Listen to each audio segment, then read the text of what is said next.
There's something about Apostle Kathryn that I never shared publicly. A behind the scenes, intimate moment that impacted me greatly 3 years ago. And I really feel the Lord leading me to share with you all about this precious, intimate moment that truly marked me. 3 years ago, we were on our way to Kentucky and we had received news on the flight of an attack against the ministry from another minister. I remember feeling that moment in awe that this was happening. We had never experienced something like this before, so this was really something shocking to me. I remember being on the plane, and I was not sitting next to Apostle Kathryn, so we were sitting in two different places. I remember weeping on the plane, like just in awe of the attack of the enemy, but then I would get like angry at him.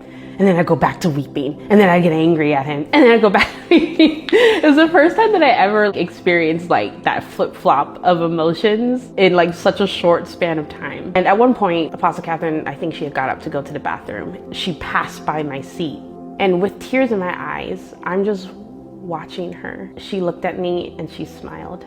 Not crying or anything, she just smiled and just walked back.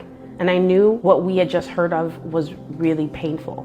And something, like I said, like that we never endured before. Seeing her calm and just smile in the midst of persecution changed me. It made me realize, even though our emotions are saying something else or feeling something else, that we can choose to be at peace. And I saw that in that quick of a moment. That example alone spoke all of that to me. It showed to be strong and to never let the enemy take your joy. It was still hard.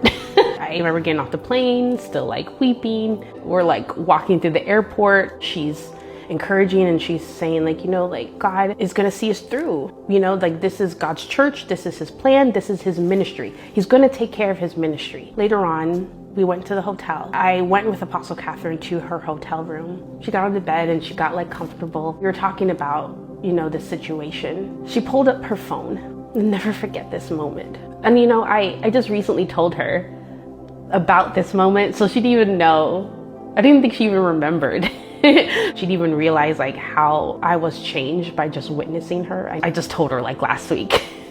She pulled up her phone and she pulled up the minister's profile, one of the social media pages. And she looked at this person's face, and I'll never forget like her face in the midst of so much persecution, so many bad comments, so many people saying so many things. But in the midst of this, she pulled up her phone and says, "May God bless you. I forgive you. May you be blessed. May no harm come to you." Just words like that. And in my heart, I was like a lion on a leash.